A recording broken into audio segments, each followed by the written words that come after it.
ogolobake asalagate, ogolobake azali oyokagate, mais tout ça là qui a traité. Donc tout le monde a été mois d'avril, tout côté dans mois de Nissan, tout côté mois de mai, tout côté nango délivrance, Nzambe aponi d'autres ya mutu. Mais yo kavant to banda penza maman na likambalelo na linga to tanga na Jean 10:10.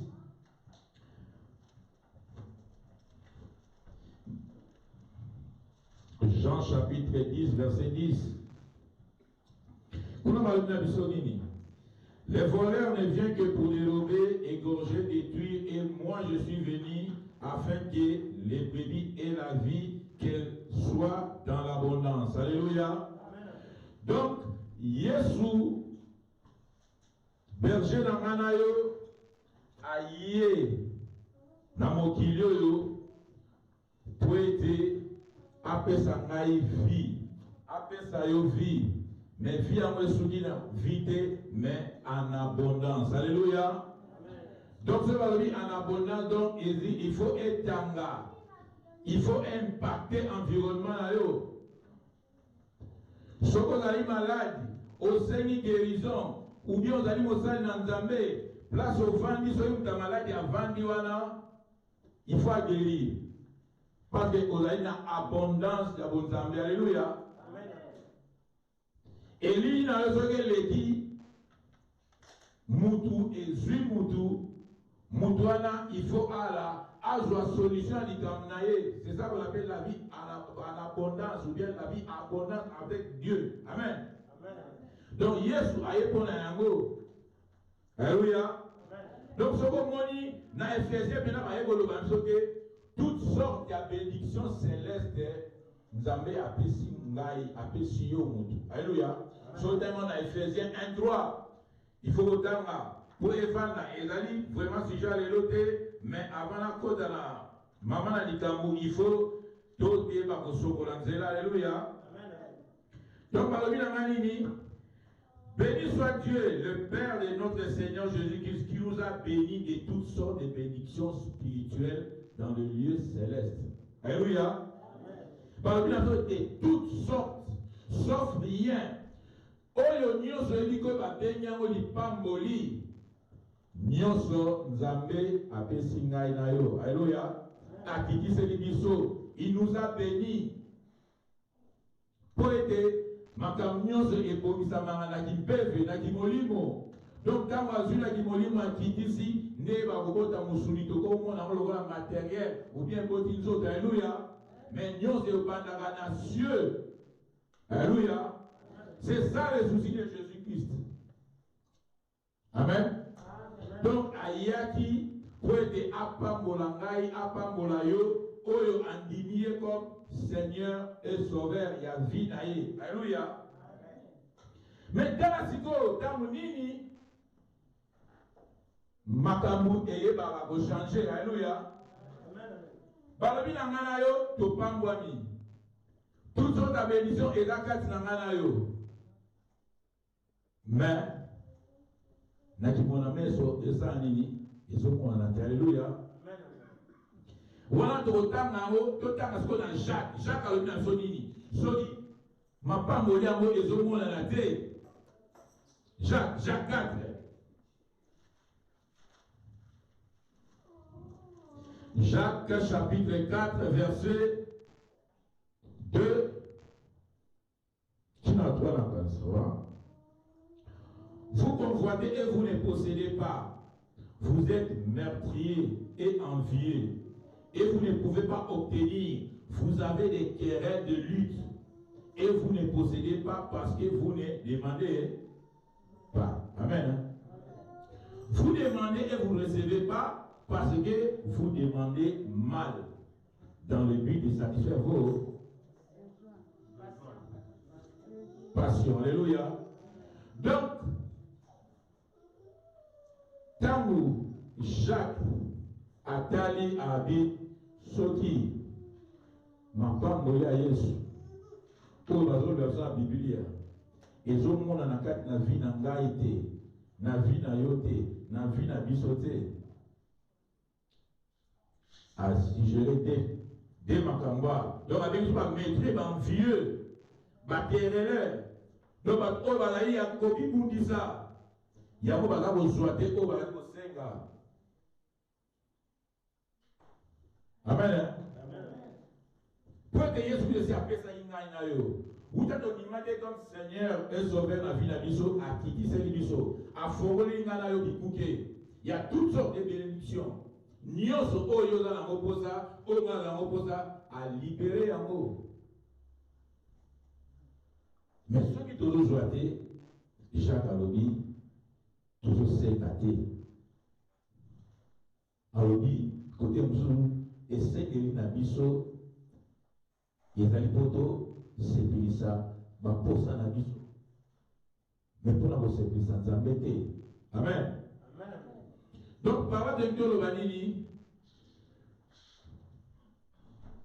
Nenge, tout le monde est cigaro, et il y a quoi ça, puis la dimension sous-sous. Tango, apôtre, dans Jésus-Christ. Dans Luc 11, chapitre 11, verset 2. Tout le monde a Nini, Bayekoli, Balobi.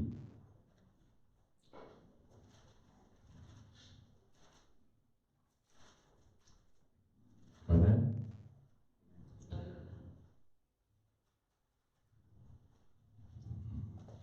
Alléluia.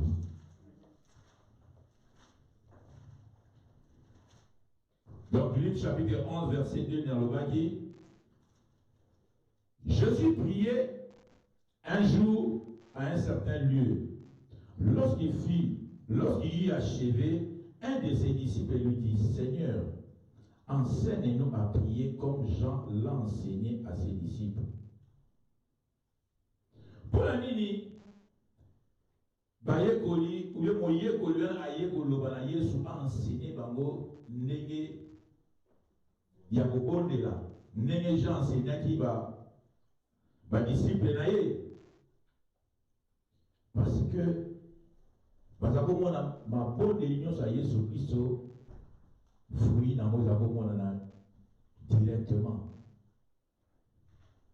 Donc ceux qui abonnent directement réponse en armée ayez. Alors on a dit non, il faut aller pour sa mission technique. Il y a beaucoup de là. Alors il y a beaucoup d'années enseignants, alors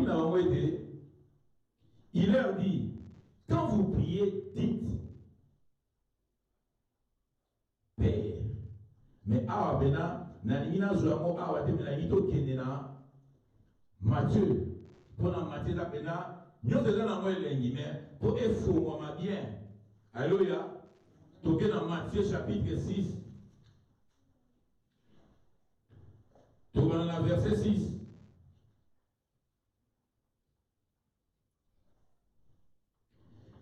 Mais quand tu pries, entre dans ta chambre, ferme la porte, puis ton Père qui est là dans le lieu secret, et ton Père qui voit dans le secret te le rendra. En priant, ne multipliez pas de vaines paroles comme les païens qui s'imaginent qu'à force des paroles, ils seront exaucés. Ne leur ressemblez pas, car votre Père sait de quoi vous avez besoin avant que vous le lui demandiez. Voici donc comment vous devez prier. Notre Père qui est aux cieux. Alléluia. Amen. Donc, tout le monde dit, awa, yesu alobi na bango ete, soki bolingi bobondela, moni eza na impératif, hein? Donc, eza na grammaire, verbe impératif. Donc, un commandement. Donc, soki bolingi bosambela, kota na chambre et ferme la porte. Mais yemoko, ninga la bosambela, na la chambre. alors ça dans le désert. Dans Ngomba. Alléluia. Alors, quelle est cette chambre et quel est ce lieu secret? Oh, alors, il faut qu'on apporte dans Simanayo. Alléluia. C'est ça le but de notre enseignement aujourd'hui, ou bien de notre exhortation d'aujourd'hui. Donc, avoir le lieu secret, ezali moto, atamnengo fandiwana. Ufandi na kimia, okoti ici molimo na yo. Parce que nous autres, Moutou a composé d'accord, âme et esprit. Alléluia. Alors, Moutou maintenant, il faut amicoti ça. Nous autres là, il faut écouter maintenant qui peuvent. Bon, il faut qui peuvent dans mon amour, là qui commence à qui toque. Alléluia. Donc, au commis compte maintenant qui peuvent vraiment pour aider au compte dans un lieu secret. Quand on a mis compte dans un lieu secret, on a mis bungi si, on a mis monique aussi au bungi. On a mis les lignes et les signes là yo. Quand on a mis bungi au gagné porte. Peut-être mini, tous à la gawa, tout côté dans la mission dans un lieu secret. Bakoko na chose za komona oyo balaki osambela na fikambi bango mpe bazala kota na lieu secret. Pas toza komona baresultat bapriere na bango. Alléluia. Ntango si babandi culte boye soki bazoyeba oza libanda otelema. Ntango moto azosambela moto akobouge te oyo kokwanya oyo otya mosapi na zolo ozokobikola soki nini. Non, c'est la distraction. Alléluia. Moto akozala concentré te. Il y a les lieux secrets. Moutou a mis compte ici dans Bonzambe. A bosani environnement na eko azali na yango. A mis bung ici. Attends entrée, on mis bung ici. On mis monique non. Il faut te louer Zambé en esprit et en vérité. Pour le temps de tout ensemble là, n'a qu'une autre boé. Zambayo kayangote, Zambayo kakate, Zambayo kakate. Il faut compter dans l'esprit pour y aller esprit. Si on compte dans le monde n'a été et que si parce que nous autres, dans mon livre, il faut compter dans l'esprit. Il faut se concentrer. On pense dans nous autres oyo. Aujourd'hui, étant dans un bête rythme, nous autres, ils ont séparé là, ils ont bina. Quand on met à santé, mélodie, à maison ningana. Mais si vous esprit du Guarani, et quand on a l'îloba moko, pour y aller l'îloba, il y a un au côté, ça y a un l'îloba. Alléluia. Quand on a parole, il y a un témoin, on a le temps, Saint-Esprit, je t'adore. Hein? Je te l'obéis.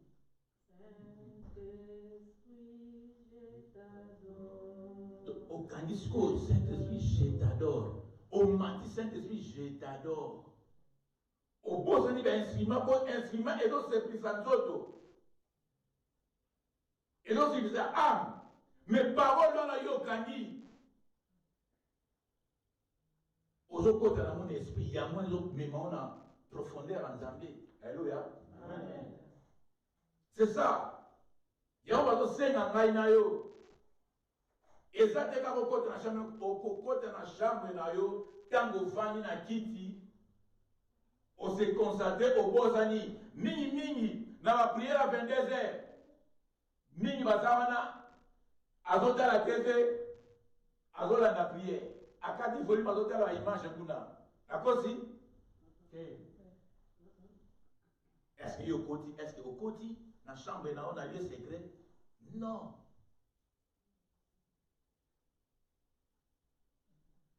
Quand nous sommes de la prière à 22h, nous sommes dans la présence de Dieu. Il y a un pyjama na yoana aux autres la prière. Na kilote na autres la prière. Alléluia. Tout côté tagaté.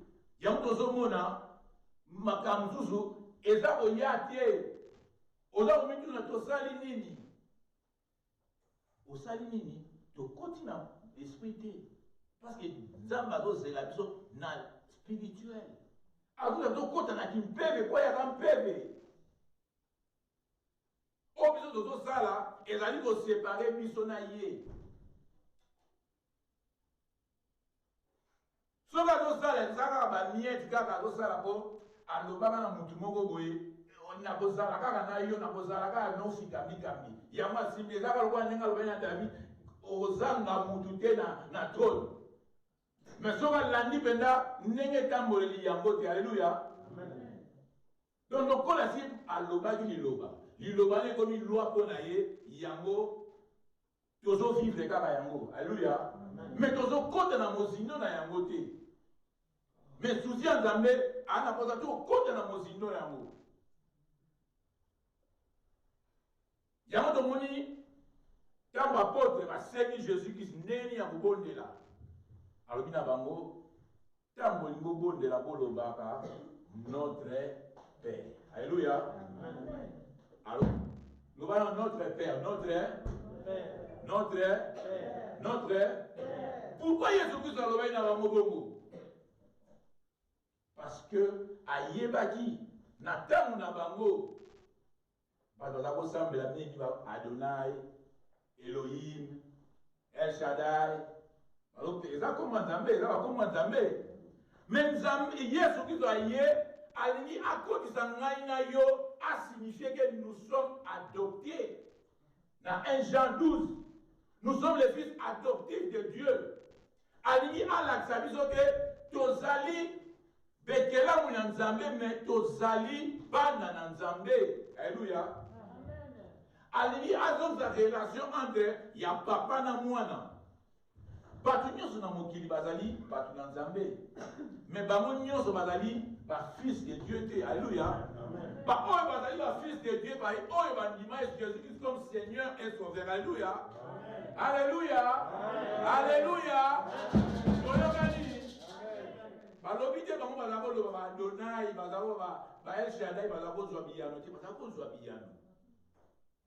mais yesu kristo alingi akotisa ngai na yo na dimension mosusu ya papa na mwana alleluya po ete mwana akota na biro na yo akotuna secrétaire na yo te po akotuna kaka secrétaire est-ce que papa est là akota direct mais un visiteur akota na biro na yo ndenge mwana te alleluya akovandise nanu wana zela patron aza na mutu zela ntango paseka aza na mutu zela mais mwana oyo akokota direct ma papa ça va ntango mpe na frigo na yo fongoli o emini eza te jus eza te alleluya c'est ça Jésus-Christ alingi alakisa ngai na yo relation oyo ifo tozala nango na père bengano ye nzambe c'est pas grave mais souci ya yesu kristo alingi ete tozala bato oyo toali bafils. Donc, père a une obligation de s'occuper de moi. Alléluia. Donc, il est obligé de s'occuper de nous. Nous sommes vraiment censés obéir. Obéissance na biso en Zambé ezali ko a former biso, a préparer biso l'héritage. C'est ça. Mais bato misusu oyo banima Jésus comme Seigneur te bango bakosala ba effort. Maintenant tozala effort te. Ntango mayebisa na koza kolia, c'est papa Jean Marie qu'il faut bisalia. Hein? Gianni, quand tes enfants ont faim, c'est ton devoir de les nourrir, non? Est-ce qu'ils vont t'obliger? Mais c'est toi qui es obligé de les nourrir. Alléluia. Amen. Donc, il y a un Jésus qui a la relation que il faut Nzambe. Tokende et pas à papa, lokola mwana, parce qu'il est obligé à saler l'angaï, oyo, il faut à saler l'angaï. Mais si et seulement si, n'a pas qu'au terme le lengue à la au seigne l'angaï. Alléluia. Amen. Alors, c'est un tambola, le lengue aligné.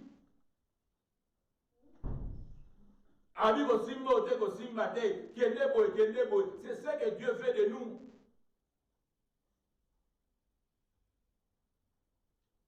Tozomona Yesu na ba prière na ye nyonso azobandaka père, père, père, vous êtes des fils. Pour nini relation ya père na mwana ezalaka makasi. Yango chaka yeko kotsa alobi nini soki tozozwa te po esengeli na biso yango te.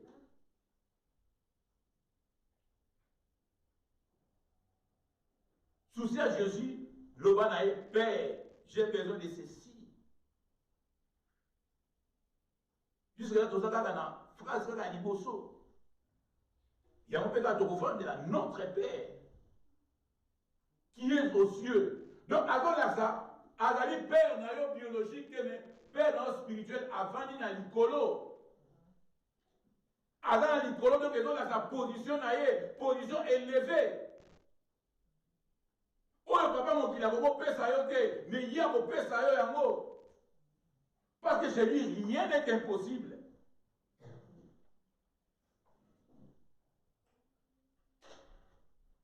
Et il est notre Père. Il est plus riche que Bill Gates. Amen. Amen. Alors les mananini. Tant que nous avons après, c'est une vie en abondance.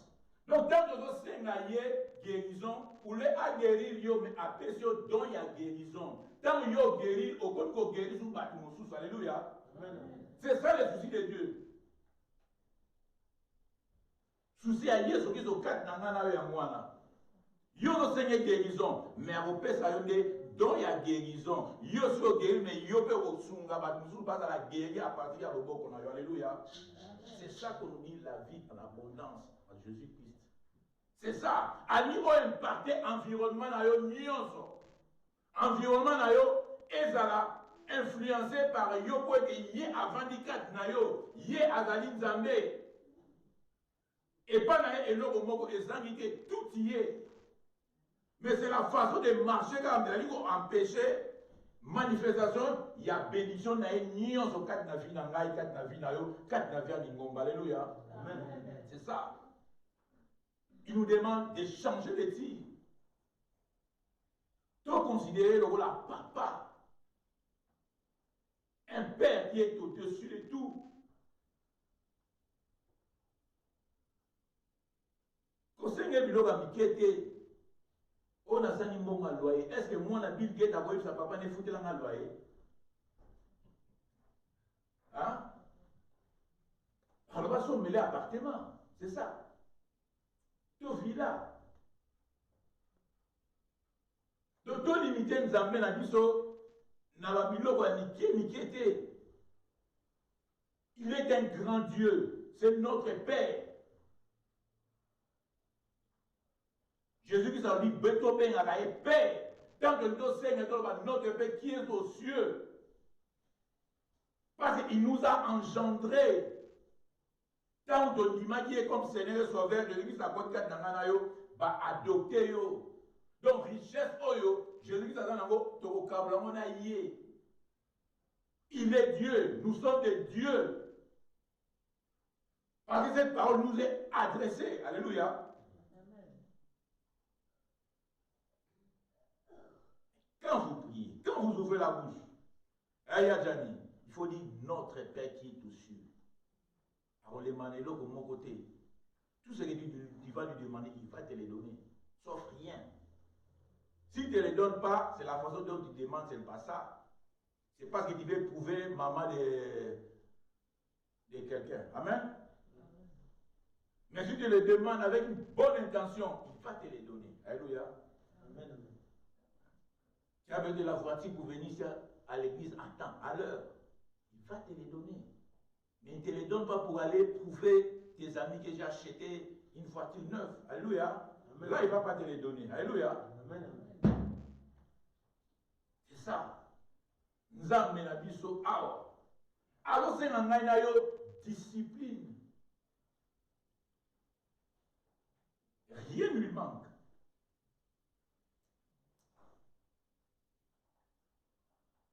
pas ces gens ici. Yé ayebi batne oyo bato bazala ayebi. Mais la façon oyo zo sambela, est-ce que ça ndenge wana? Façon oyo ngana zo sambela, eza ndenge wana?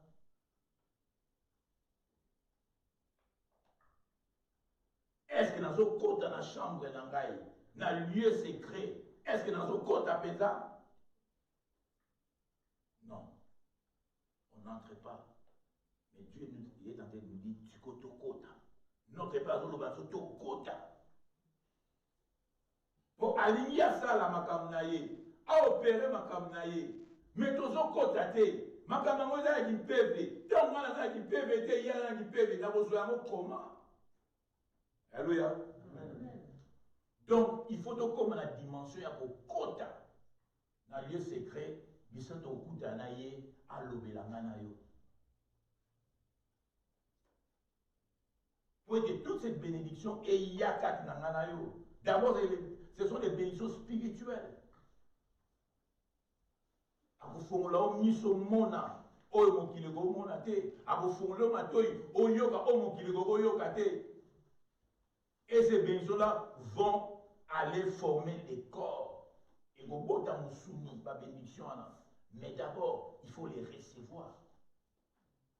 Mais pour les recevoir, nous devons les recevoir dans le lieu secret. Où on vous a sans distraction. On vous a connecté par naïe.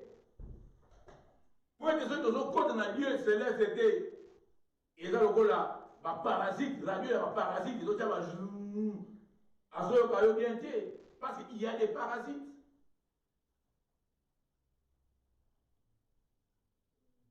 Amen. Amen. Dieu a besoin de toi. Dieu a besoin de moi. Ali Bena, tu comptes. Pour moi, il peut te regarder à toujours le dingue à notre Père, mais n'a pas pensé, toujours dingue notre Père. N'a toujours notre Père, mais n'a pas pensé à notre Père. Amen. Amen. Dieu a dit déjà. Alinga batu oyo babimisa maloba oyo pensé na ye ezali koloba ezokima na monoko wana nde yango kokokisa c'est tout exemple ya enfant prodigue histoire na biso toyebi oyo wana oyo azwaki richesse na ye ami yebaki ke wana aza papa na ye ntango aye kosenga ali papa pesa ngai héritage oyo ya ngai. Parce qu'il savait que c'était son père. Tout ce que son père a, c'était à lui et à son frère. Donc il a assis part, donne-moi mes biens. Personne part n'angaï, n'a qu'aidé. Ayeba qui a un papa, n'a même mouté manezaki à ma bé. Mouté manezaki à Moussokola maté. Yao mona ito moi n'engue, a n'a yo baby sambo monyo sa kena inamo. Mais oyo atigalaki, ye atigaliwana. Mais ayebi te ke nyonso eza ya ye. Aza komi mona ka lokola ali serviteur, lokola ali esclave. Donc azosala pour un salaire. Azosala pour ba rémunérer, abozaki ye tali héritier. Amen. Donc yango to mona kitambu awuti bilanga so ba utai ba coopération na zongi, akuti bazosala fête pona legne ya zongi, moteme bebi. Atu nini wana fête leki na ngombe kutu oyo voya ya mafuta na ozo boko la babomi pona ye. Aboyi kokota kande sali papa dit mais pourquoi kotite? Abi ngombe oyo voya na misuni yo boyi pona mutaki na obesa ngongo na ye. Na lobi ko. Mais biloko na ngai ezali ya yo. Donc yem tabanga yana ayebi na ete. Que papa na ye biloko wana eza ya ye. Yendiso pe tozali mingia. C'est notre père. Onyo zazana yango ya biso. Joie, on peut informer ye kaka papa j'ai besoin de prendre ça. On sait que tu m'oye bi on peut informer que na zuboy. A couper ça parce que c'est à nous. Nous sommes ses enfants. Tout là, bah, hériter, mais co-hériter, c'est Jésus-Christ. Mais pourquoi nous n'en profitons pas? Parce que nous avons une connaissance. Mais Jésus-Christ dit là, que quand vous avez là, notre Père qui est aux cieux.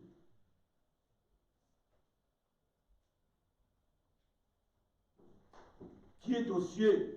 Ce n'est pas ton Père qui est na Kasangulu, na Congo, bien na Sonabata. Mais c'est notre Père qui est aux cieux. Parce que notre Père qui est au bas Congo, amen. Alléluia. Mais quand notre Père qui est aux cieux, donc c'est à lui de nous donner. Est-ce que c'est comprendre? Donc, ce qui doit comprendre, vie na biso kaka vie na biso na ebanda ko changer, tant na ko changer et si la audio c'est ko changer. Environnement na ko changer. Ba na va ko changer. Et c'est quand ça na musala ko changer. Pour aider à comprendre que nazali na papa moko ayi likolo ya nyonso. Oh nous avons posé à kopesa ngai yango. À vous demander un côté. Amen. Amen. Donc, dès qu'on a c'est le moment. Que tu es mon Père, Père céleste. Quand vous êtes bon de la loba, notre Père qui est aux cieux. Alors, l'objet de ce Nzambé au éternel qui répond ces athées. Ils ont moins été entre créateur et créature. Mais ils ont ce qu'ils ne voient papa, à Botio. Il est obligé. Il y a un Jésus-Christ. Il faut comprendre, il faut côté la dimension.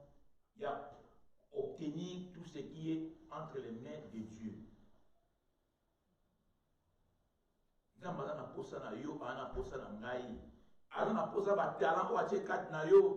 Mais quand on a ma bonne ligne à vous fructifier ma talent, alléluia.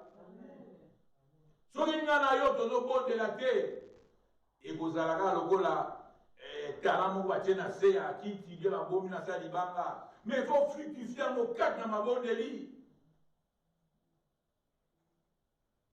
Dimanche en Zambé, à Sala Ibuna Moutou, à Vago Sala. Mais ceux qui n'ont pas de la terre, ceux qui n'ont pas notre Père, à réchauffer au H4 Nangaï. On ne soit pas dimanche, et c'est quand vous avez mon pamba. Ils ont qu'ils n'ont pas de mais souci dans Zambé, souci dans Yesu, ils allaient comprendre la relation entre papa et moi. Amen. Amen. Donc, même les Saint-Esprit en nous, allons parvenir au Loba, à bas Père. Sur Galates 4 et 6.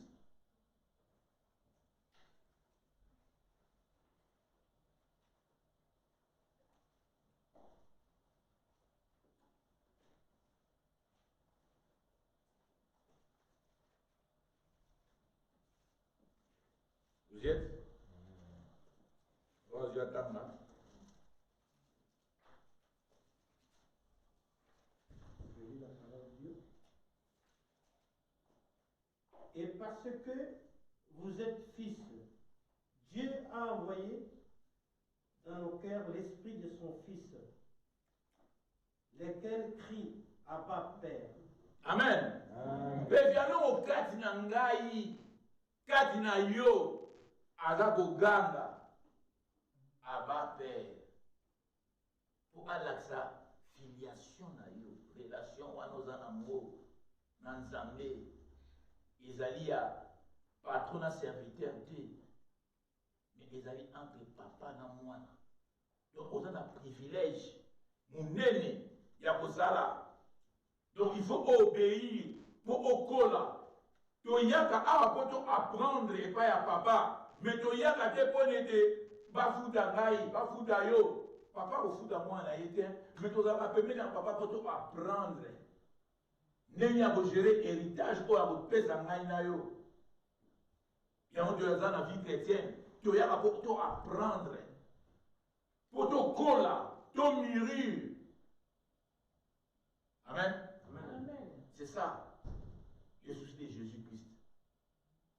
Tant que tu as une position dans biso. Et pas y a père.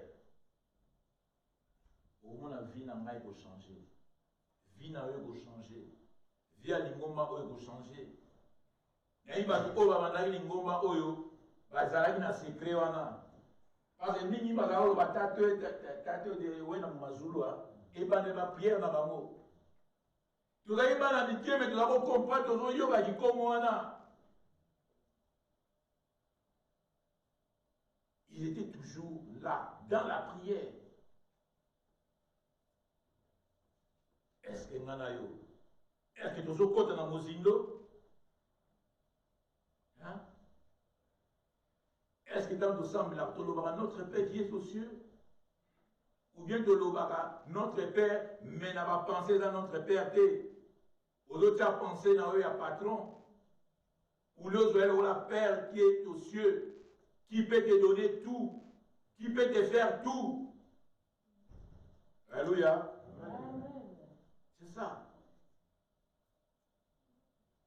Les soucis de Jésus-Christ dans cette église, dans l'église d'aujourd'hui, c'est ça. Il faut comprendre qu'il va penser à Bisso, il faut qu'ils aient la pensée Oyo. Il y a déjà papa, vraiment c'est mon père. Sans lui, je ne peux rien.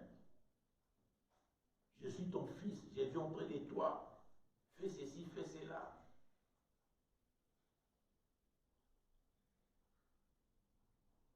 Donc, il y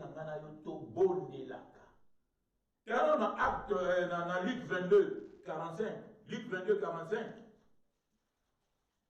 Dans Luc 22, 45 par le Nazoni.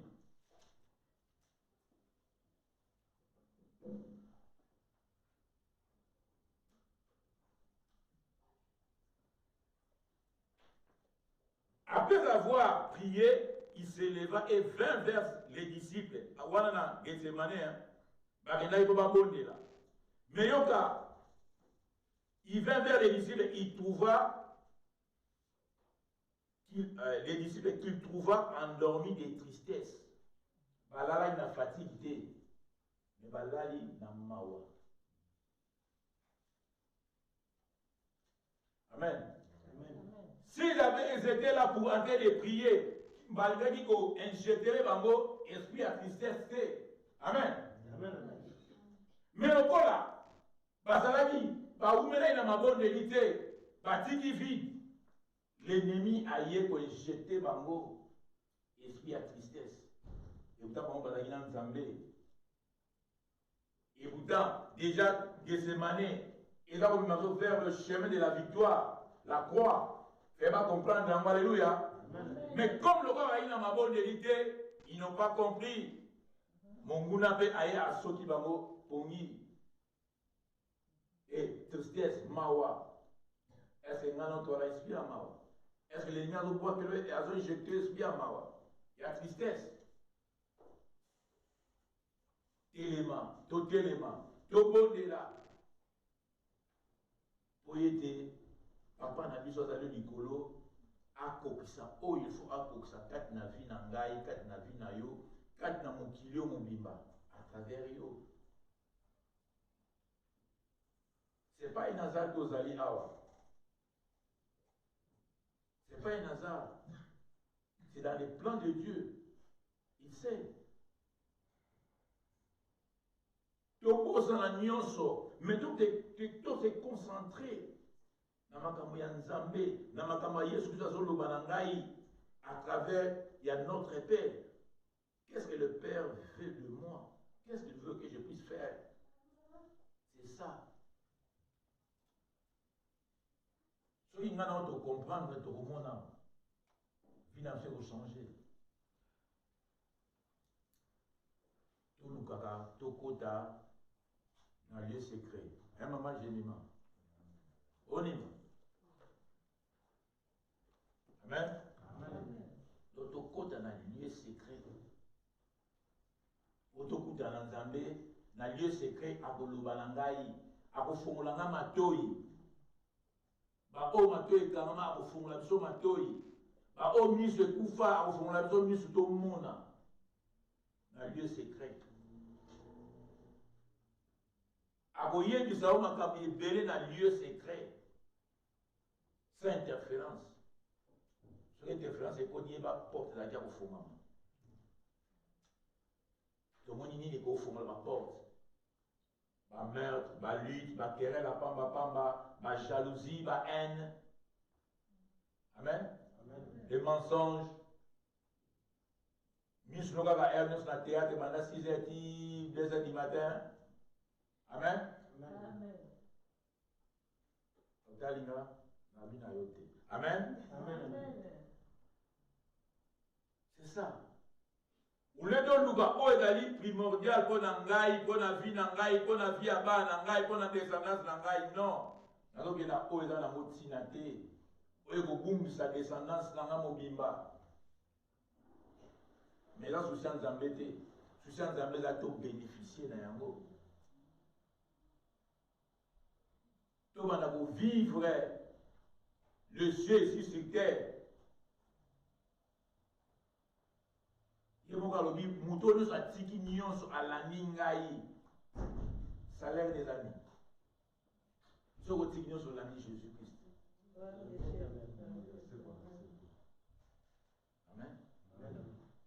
On sait qu'on a seconde spirituelle, même na boy, après pas besoin de pas maison. Et le gars, il va y a une femme, c'est pas ça. Voilà. Mais nous avons multiplié, les femmes ont multiplié, aux appels en moi, amen, aux appels en bas du monde, alléluia. Mais nous avons multiplié, alléluia. Parce que la cause, c'est la parole. Donc, Dieu est là.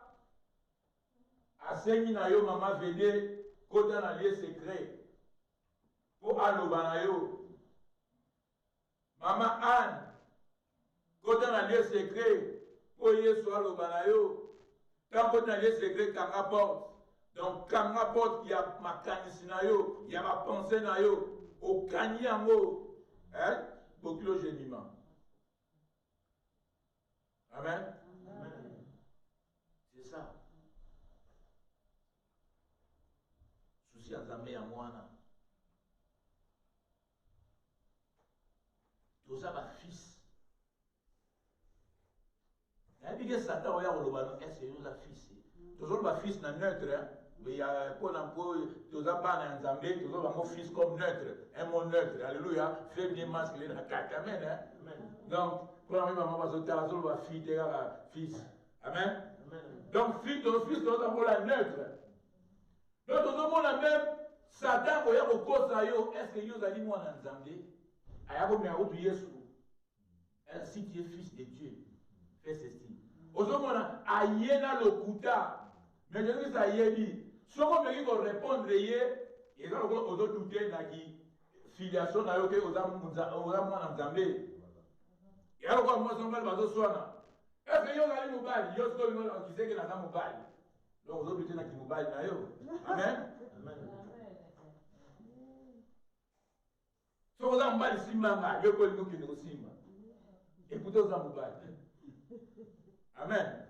C'est ça que Satan fait de nous. Ailleurs, si tu es fils de Dieu, fais ceci. Si vous réellement que ce que si pas si. Donc, dans le cas si, qui est pas dans le mensonge, ils ont la menacement.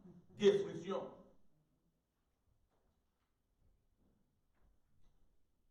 Maintenant, à vous soutenir, alléluia. Amen. À vous faire ça, mailler, les ma casse, à vous l'anaïer, à vous comprendre qu'il y a notre Papa céleste. Auprès de lui, nous devons tout avoir. À moins que nous seigne à ma paix. Mais tu seigne à paix, vraiment, on a assumangai. Ce qui n'a dérouté, n'a pas il y a beau sembler la azong, ça n'a pas pour continuer vraiment, il fallait que seigne là. Amen. Pour dire la canaille écho qui s'en va. Ce n'est pas cette bénédiction qui est aux amours. Dieu ne veut pas des amours, ce sont des miettes. Ce n'est pas ça la bénédiction.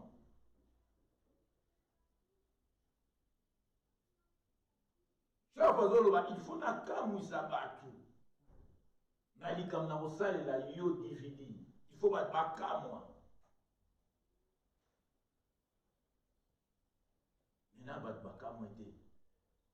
Mais yo lembi, nana lembi, nazo mone koki boy. C'est pas dans les soucis de Dieu. Alléluia. Amen. Et entre les mains, Dieu va rebondir là. To senga bien nzambe ayeba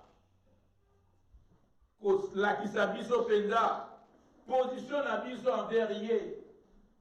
Ala kisa ngai na yo vraiment que tozali bana ye te nyonso akosenga akopesa ngai soko tosenga guérison akopesa oje don ya guérison soko senga monga loyer akopesa ondako ndo somba villa. C'est ça notre Dieu.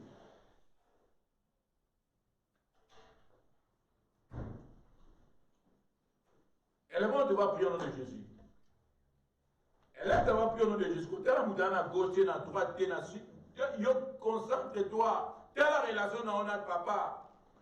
Dis, notre Père, notre Père. Satan retient avec le souffle dans les toits. Et Kolanda été. Mais la parole nous dit que Nyon se fait sa melingaï. C'est le spirituel qui décontaminera le physique.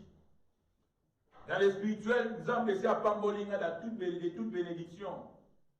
Mais alors, on a aussi mamoté parce que Jacques Alobi et Sengeli et Zalimabé, ou bien dans ton Sengité, ou bien dans ton Sengango, n'a pas lutte interne 4 par Zoua, par Nyon sur la 4, on nous a dit, ma femme soumis la 4. Donc, les œuvres de la chair.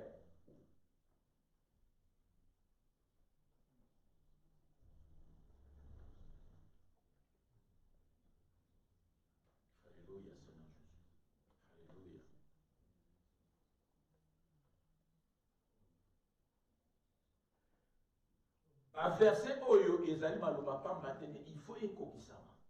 Nenga lobi na zona Éphésiens, toutes sortes de bénédictions célestes eyeli yo. Loba ce qu'on a nzambe eyé la ngai papa. Eyé la nga papa. Eyé la nga papa. Elle a savoir pris mon frère ma sœur.